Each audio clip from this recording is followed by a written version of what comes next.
Hey, Boneless Comics fans, what's your favorite era of the Suicide Squad? Here we have John Ostrander's run, which I thought maybe I would show off a little bit of my collection since we've got a new review coming up on Rob Williams' first two trades. This is Trial by Fire. This really begins kind of the modern era with Amanda Waller and all the characters that we would come to know. That's followed by the Nightshade Odyssey, which actually has one of Rob Liefeld's very first one-shots about Nightshade's backstory in it. Then Rogues. And after Rogues, we have the Janus Directive, which is one of the more famous sections of the Suicide Squad history. That's Duchess on the cover, who would later be revealed to be Lashina of Darkseid's Female Furies.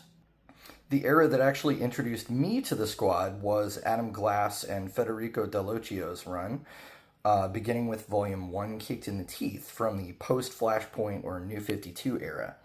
That's followed up by Basilisk Rising, where a lot more political intrigue starts to happen, and we have Black Spider betraying the team. Death is for Suckers, which is kind of a mini crossover between the Suicide Squad and something that was going on in the Bat Family titles.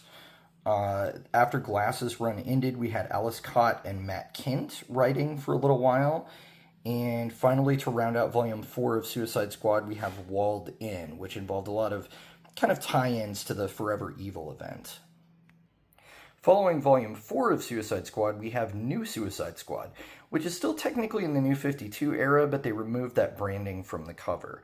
That begins with Sean Ryan's run, Pure Insanity. I believe Deathstroke was on the team for exactly one issue before betraying everybody, so don't be misled by that. Then we have Volume 2, Monsters. New Suicide Squad Volume 3, Freedom. You can see Parasite there, along with Black Manta riding in that vehicle. And then Tim Seeley had a short run to round out that volume called Kill Anything. This is also when DC started doing sort of character spotlight miniseries, and we have the Suicide Squad Most Wanted Deadshot. There also is a Katana volume, but I have misplaced it, and I'm not sure what happened to it. The next 7 trades are what I own of Rob Williams' run. Rob Williams actually has the second longest run in the history of the Suicide Squad with Volume 5. So that begins with the Black Vault and Going Sane. And if you're interested in those, if you like Jim Lee's art or Rob Williams as a writer, definitely check out our review of those. That's coming out very soon. Volume 3 actually switches over the art duties to John Romita Jr. Bit of an odd fit for the book. I think he's a little bit better on Spider-Man titles than the kind of output we got for Suicide Squad. Then General Zod comes back in Volume 4, Earthlings on Fire, penciled by Tony S. Daniel, who of course we talked about in our Edenwood episode. Volume 5, Kill Your Darlings, switches the art duties to Juan Ferreira and kind of a rotating list of pencilers. But then we're back with kind of an all-star artist here with Stepan Sejic and Barnaby Bagenda.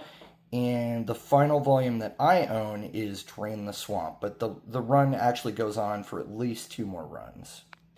Now, the title of this last trade that I have is a little bit confusing. Future State was a line-wide event that DC did for only 2 months, so there's actually only 2 issues of Future State Suicide Squad that shows sort of a, like a possible future for the DC universe.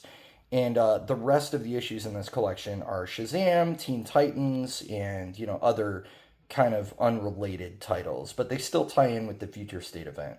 So again, let me know what your favorite era of the team was. Do you actually like Volume 7, which is the recent one where Amanda Waller has been kind of amassing great power? Do you like the Absolute Power event? Let me know what you think of the Suicide Squad in the comics. And keep on watching, Boneless fans.